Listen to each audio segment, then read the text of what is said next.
Rosberg.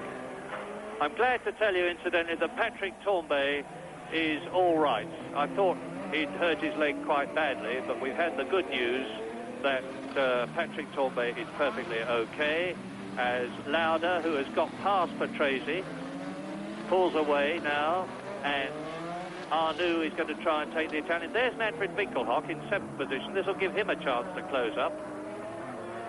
They're going into the tunnel. This is the 21st lap.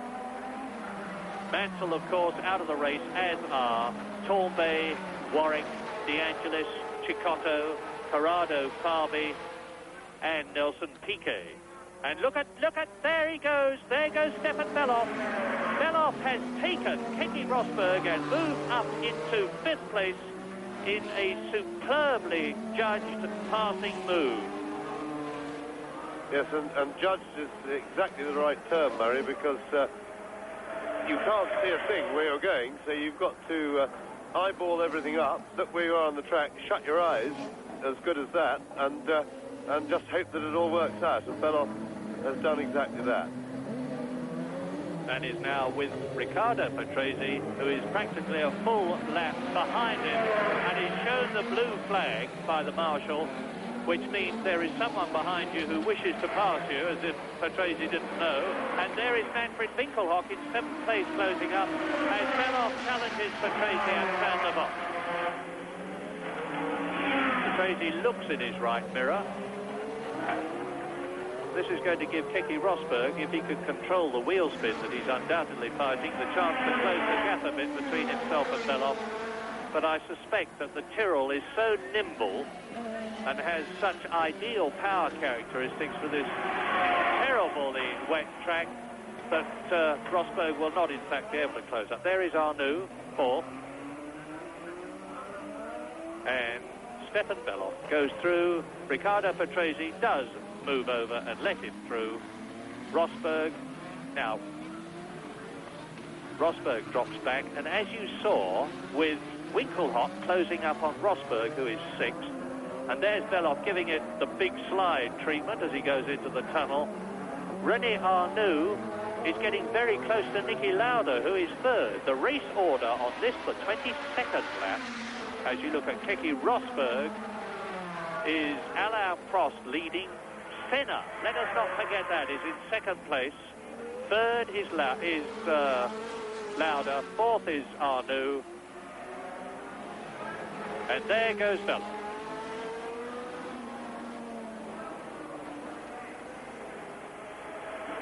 Arnoux, that's the gap between Arnoux and Bellof. You can see it visually.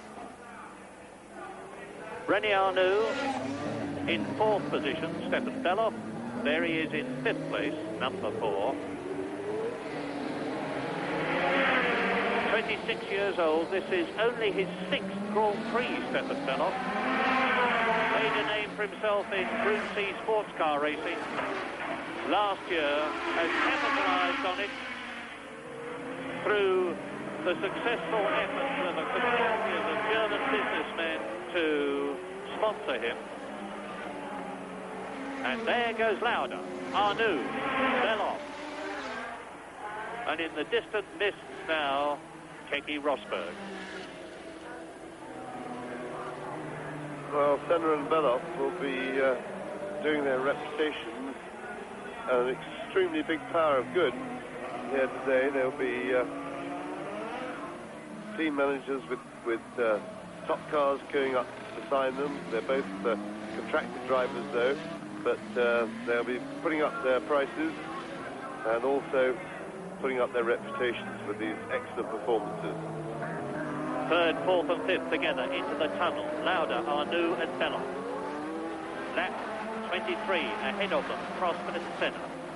Elio De Angelis, who I have not seen during the whole race for one reason or another, now the fastest man on the circuit, therefore he is in the race. You saw him go off the circuit earlier on. He is actually in 8th position at the present moment and closing up on Manfred Winkelhock, who is 7th. Meantime, Jacques Lafitte in the second of the two Williams Hondas is being caught by the 3rd place man Niki Lauda, but who can't pass him. and therefore has René Arnoux in fourth place close on him, with Beloff right behind him. Look at this. Lauda is passed. Lafitte has been lapped. Arnoux, fourth. Beloff, fifth. Rosberg is still sixth. Winkelhock is seventh. De Angelis is eighth. Ghinzani is ninth. Alboreto is 10th, but has been lapped. Lafitte, who you've seen, is slipping down the field all the time, and is now being passed by Arnoux, and is about to be passed by Beloff. So Beloff has not, in fact, lost any distance on Arnoux in getting past Jacques Lafitte. And Senna now, with a lap of nearly 2 minutes, 1 minute 54, and a big spin for Niki Lauda. Now, Lauda then is just having to press it a bit too hard. Third position has been lost by Niki Lauda. Up to third goes René Arnoux. Up to fourth goes Beloff, and out of the race goes the Austrian double world champion Niki Lauda, because obviously he lost his engine, stalled his engine, and was not able to restart it. So now the McLaren honours have been lost by Niki Lauda, but of course it is still his teammate Alain Prost in the lead, and don't forget that Alain Prost is leading the championship by a long way from Niki Lauda, who's going to get no points in this race, whereas Prost is on his way to a maximum of 9 points if he can stay where he is. And for once the pressure seems to have got to Lauda, and he's just overcooked things. Here he goes into Casino Square, chased by René Arnoux on the replay, who was then in fourth position, followed by Beloff fifth. They exit the Casino Square, and as they do so, Lauda spins out a full 360-degree spin. He got the right amount of lock on, but it was no good to him. His engine has stopped, and Lauda is out. Well, for the driver of Lauda's experience, spin out in these conditions, it's a possibility for everybody. They really are so treacherous. Alain Prost is the one man who may not have to do that. He now enjoys a very comfortable lead of over half a minute, and therefore he doesn't have to push so hard. So he can concentrate purely on keeping the car on the road. He's not racing, he is surviving. And he's 31 seconds ahead of Ayrton Senna. Here he is. Well, it would seem that Niki Lauda's engine may have been drowned by the water conditions, in which case whatever happened to Lauda's engine might conceivably happen to Prost. So we'll have to keep a very careful eye on the McLaren of the Frenchman Alain Prost in the lead. This race has now been running some 47 minutes, so it's got a very long way to go. It's not even at half distance yet in what will be a 2-hour time length. It was originally to have been 77 laps. Lauda walking in to report to Ron Dennis what has happened, and he won't exactly be wanting to exchange any jocular quips with the marshals, I'm quite sure of that.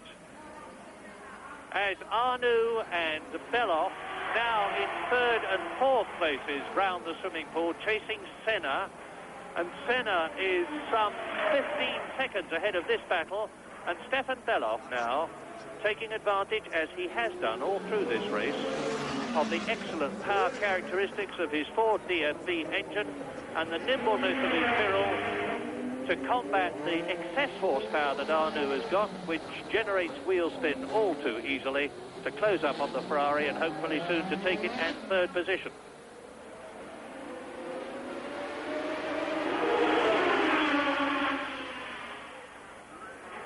This now is lap 26 with Prost leading, Senna second. The battle for third between Arnoux and Beloff there. Fifth position now is Nicky Rosberg, and up to sixth and in the points, Elio De Angelis, with a bitterly disappointed Nigel Mansell, who had led the race out of it after spinning and damaging his suspension and rear wing.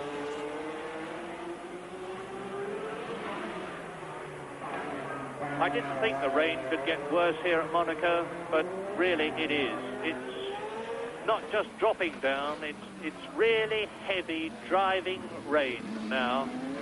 And I imagine in the cockpit it must be absolutely unimaginable. Yes, an absolute nightmare. As I've said several times today, I'm extremely happy to be sitting here. We're getting a little bit damp here, and the electrics of our monitors have got very damp, but I'd much rather be here than there. They've got a very, very tough job on their hands, and this is where they earn these huge telephone numbers and deserve the huge telephone numbers in terms of money that the drivers get. And you can see Belloff's problem. You saw then he's in the spray. Now, that's a good shot. You saw from behind that he really can't see where he's going. And he's trying to challenge René Arnoux.